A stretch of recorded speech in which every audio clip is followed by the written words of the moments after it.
Eh bien, on a décidé d'inscrire les élèves au projet Histoire d'elle, donc pour leur permettre de s'exprimer sur le droit des femmes.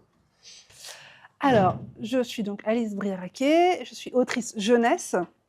J'écris des livres pour les enfants, de 0 à 17-18 ans, on va dire. Puis pour ceux qui gardent une âme d'enfant pour plus tard. Voilà. Et là, j'interviens avec le Labo des Histoires en tant qu'animatrice d'atelier d'écriture. Et voilà, j'ai fait écrire des jeunes autour de la question du droit des femmes, et notamment le droit de vote des femmes, dont on fête cette année les 80 ans. Alors, on a fait 5 séances de 2 heures. On pourra peut-être demander à Alice après ce qu'elle en a pensé, mais ça s'est super bien passé. Les élèves ont beaucoup adhéré au projet, donc on est très contents.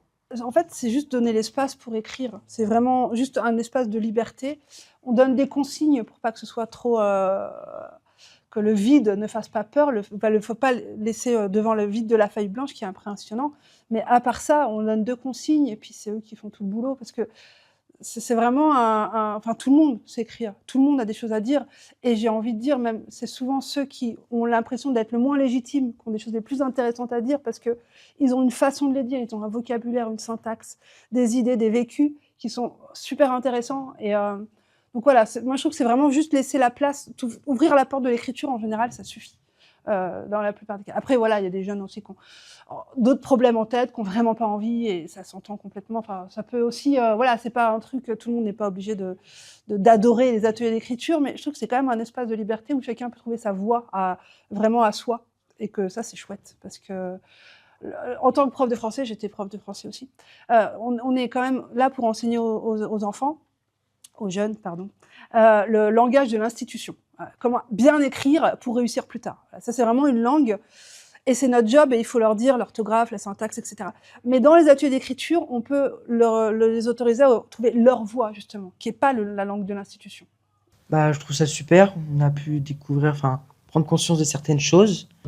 Et puis, bah voilà, on était accompagnés des professionnels. Non, enfin, c'était super. On a pu s'exprimer, découvrir certaines choses, certains vocabulaires grâce à Alice. Donc, non, c'était super. J'ai bien aimé.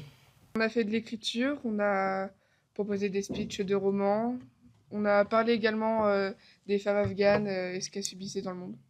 Je trouve quand même que c'est assez important car on n'a pas tous l'opportunité d'y avoir accès et que ça permet à certaines personnes de se libérer de certains textes qu'ils n'ont jamais pu dire ou alors de présenter de nouvelles passions.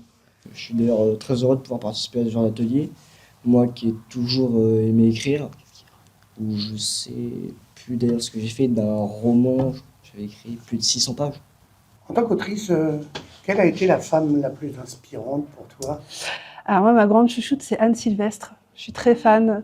J'ai écouté, voilà, c'est vraiment un peu ma maman spirituelle. Ouais, je l'écoute régulièrement et je refais des petits shoots de rappel de temps en temps. Donc ouais, je dirais Anne Sylvestre. Le résultat, ça donne un super recueil de textes qu'on a pu lire ensemble. Donc on a tous été très fiers du rendu des élèves. Et puis ensuite, on espère pouvoir faire une captation audio de ce qu'ils ont fait, avec un petit peu de musique, peut-être de l'image ou de la vidéo s'ils le souhaitent, et pouvoir garder une trace de ce beau projet. Continuez d'écrire, continuez de vous exprimer en tout cas, par écrit ou autrement, mais vous êtes les meilleurs, vous êtes le mieux placé pour dire les choses telles que vous les ressentez, et n'hésitez pas à les dire. Je trouve que ça enrichit le monde. Et ben, merci beaucoup d'être venu, puis j'espère pouvoir continuer de travailler avec elle, parce que j'ai beaucoup apprécié son travail et puis son énergie. Merci beaucoup pour ça. Merci. Ouais. Moi, si on peut refaire, je dis pas non. De même. Merci les jeunes. Merci à vous. Merci.